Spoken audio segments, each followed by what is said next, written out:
Usted y nosotros dialogamos. En RCN Mundo nos escuchamos. 7:10, ya estamos aquí todos en la mesa de trabajo de RCN Mundo. Juan Manuel, ¿usted sí cree que van a servir para la toma de decisiones desde el más alto nivel nacional? Pues se abre, Chucho, un ejercicio bien interesante por parte del gobierno, pero vamos a ver esto en qué se traduce.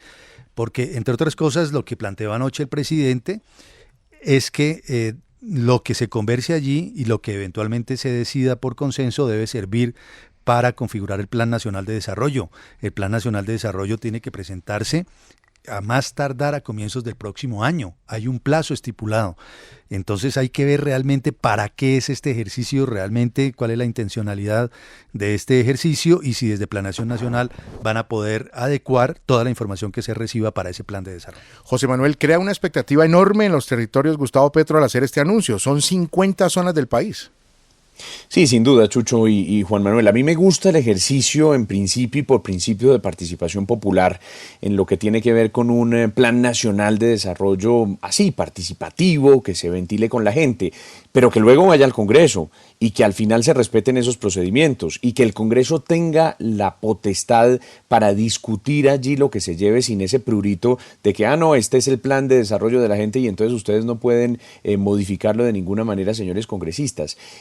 Yo creo que así como hemos dicho que preocupa que tengamos caguancitos por todo el país con esa idea de los diálogos regionales en materia de la paz total, pues ahora preocuparía un poco que tengamos congresitos en toda Colombia que se conviertan en asambleas populares cuyas determinaciones sean inalterables. No, yo creo que discusión sí, pero con respeto a los procedimientos. Esto después puede transformarse efectivamente en el Plan Nacional de Desarrollo que se llega al Congreso de la República y que el Congreso tenga también la capacidad de discusión. Pero a mí en principio me gusta el ejercicio siempre y cuando eso no suponga que no se pueda alterar o tocar lo que se discuta en esas mesas ampliamente, pero que también se tiene que llevar al Congreso de la República, como además disponen nuestra Constitución y nuestras leyes.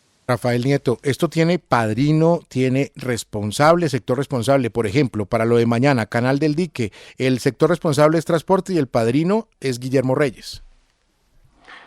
Mire, yo debo insistir, todo lo que se haga tiene que hacerse en el marco de la Constitución y la ley. Y nada puede hacerse por parte de un funcionario público que no esté claramente reglado.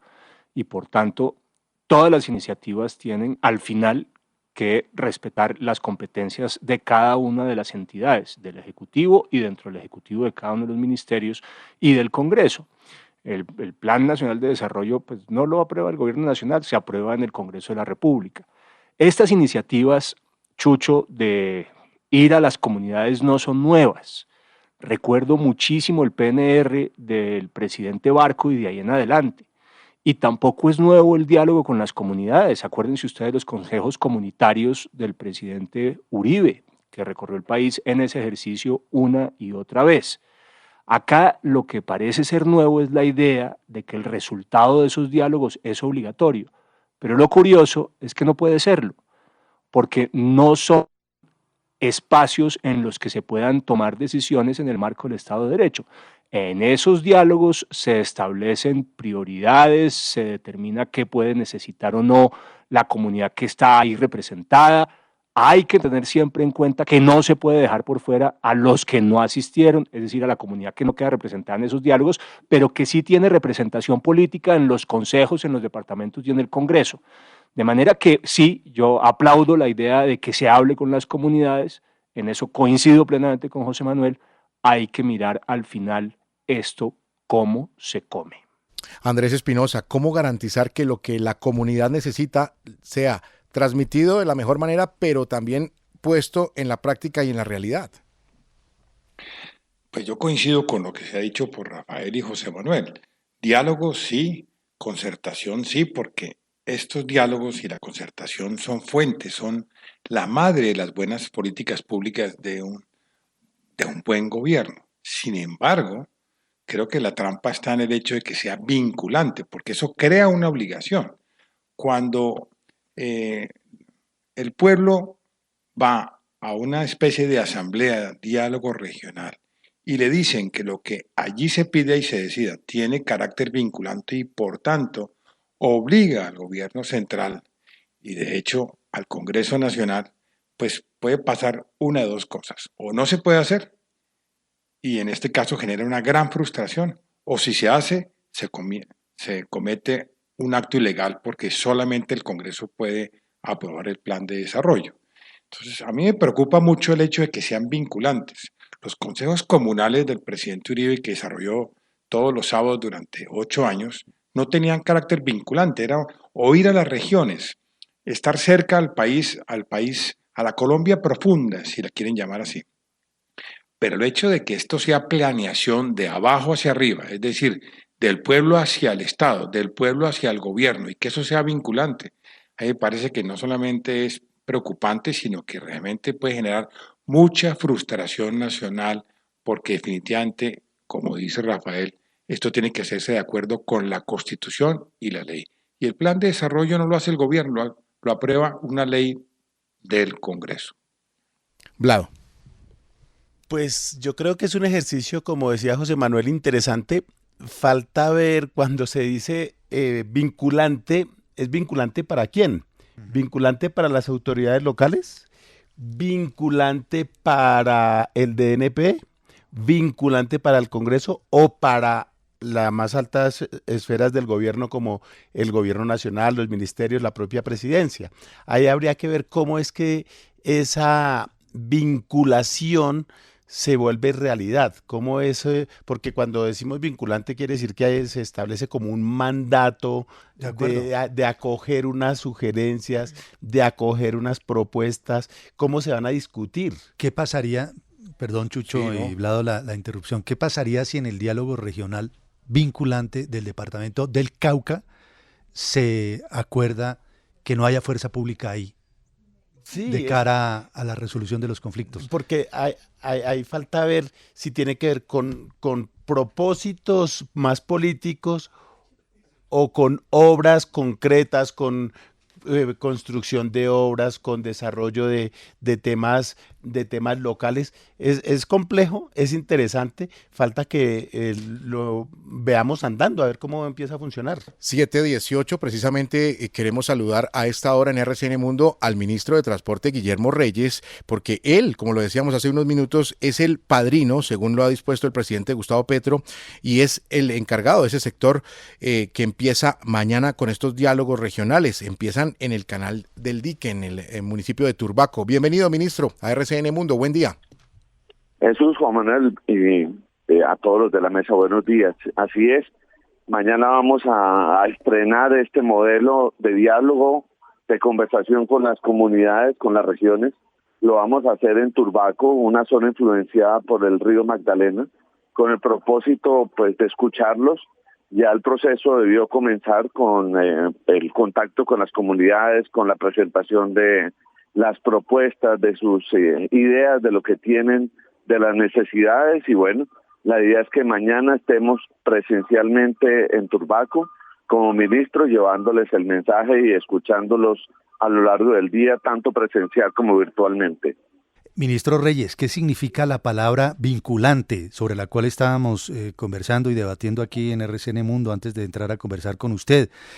Cualquier decisión que una región tome, por ejemplo en el Cauca, que decidan que ya no debe haber fuerza pública o que nadie debe entrar, no debe entrar fuerza pública a predios invadidos, ¿tiene que acogerse? Estoy obviamente poniendo un ejemplo que a lo mejor suena extremo, pero es tratando de entender el alcance de la palabra vinculante. O por ejemplo, el tema del aeropuerto del café en Manizales o en el eje cafetero, que es vinculante frente al tema del aeropuerto del café. Eso significa que, por supuesto, habrá temas sobre los cuales el tema vinculante tendrá limitaciones, porque si uno quisiera entonces decir que no haya impuestos, que no haya peajes, que no haya fuerza pública, pues estaría violando la Constitución. A lo que vamos es que queremos escuchar con las comunidades, queremos que lo que ellos propongan, que lo que ellos lleguen en consensos con nosotros como gobierno sean los ejes del plan de desarrollo. Vuelvo y le repito, es muy probable que cosas como esas vayan a pasar, pero no podremos llegar a determinar que el plan de desarrollo va a decir que no haya presencia de la fuerza pública. Supondremos que en muchos temas decidirán sobre la priorización de las vías terciarias, la priorización de universidades, de arreglar el tema de los acueductos municipales o veredales, de eso se trata. Eso es muy importante, ministro, y le pregunto a José Manuel Acevedo, porque evidentemente no se puede usurpar el papel del Congreso de la República, ni se puede desconocer lo dicho por la Constitución Política de Colombia en materia de la construcción del Plan Nacional de Desarrollo. Ministro, y hay otra inquietud, ¿no se vuelve un ejercicio demasiado amplio en donde todo el mundo termina opinando sobre todo, o hay una ruta metodológica más clara y acotada establecida por ustedes? Por supuesto que hay esa metodología, de eso hemos venido trabajando hace varios días. Primero, en el Consejo de Ministros, el presidente fijó las pautas de lo que debería ser. Segundo, el fin de semana anterior se reunieron los equipos de cada ministerio para definir esa metodología que nació pues desde el Departamento Administrativo de la Presidencia de la República. Todos llevamos como una bitácora de navegación y la idea del presidente con nosotros es que llevemos una libreta de apuntes, tomemos notas de lo que digan las comunidades y eso es lo que vamos a plasmar en el plan de desarrollo. Pero por supuesto, esa es la idea de quién es el padrino en cada una de estas regiones, que al comenzar el diálogo del día 2, que básicamente hablamos de 3 días, pero los hemos llamado día 0, día 1 y día 2, el ministro debe fijar esas pautas generales y obviamente vamos a escuchar qué quieren y qué dicen las comunidades y ahí nacerá lo que va a ser parte del plan de desarrollo. Pero por supuesto que sí está en la metodología y creo que están en las mismas páginas web de nuestros ministerios. Se lo digo que creo porque pues se supone es la orden que debería estar y los ciudadanos deben conocerlas. Ministro Guillermo Reyes, le cambio el tema porque hay una controversia a raíz de unas declaraciones suyas en las últimas horas en el sentido del cobro del SOAT. Y abro comillas, usted ha dicho, así sea a las malas, se va a cobrar el SOAT a todos los dueños de vehículos en el país. Además anunció que habrá notificación y cobro coactivo en caso de vencimiento del documento. Quizás, ministro, ¿no fue la manera de hacer este anuncio, usted cree?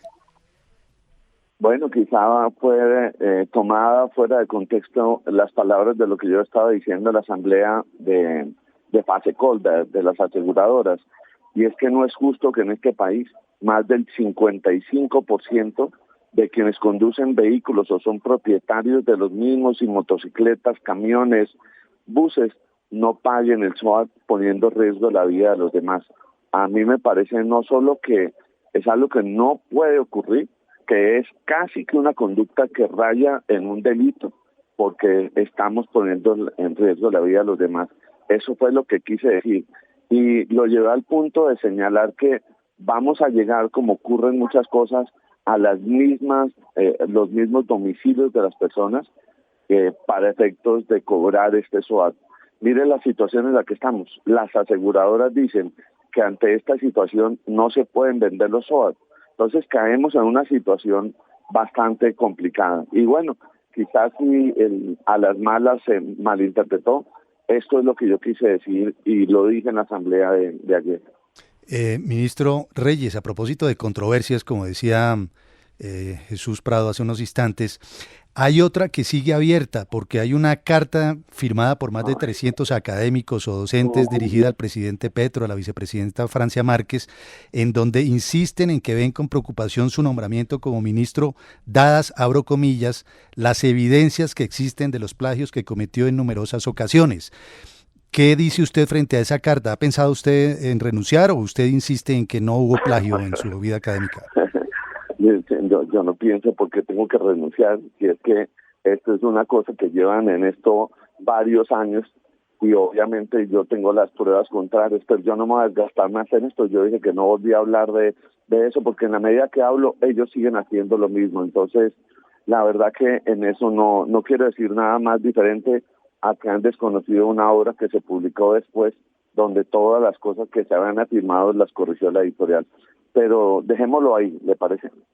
Muy bien, ministro. Ministro de Transporte, Guillermo Reyes, gracias por estos minutos con la audiencia de RCN Mundo. Buen día para usted y estamos atentos a lo que pase mañana en Turbaco en ese inicio de los diálogos regionales. Gracias. Gracias a usted.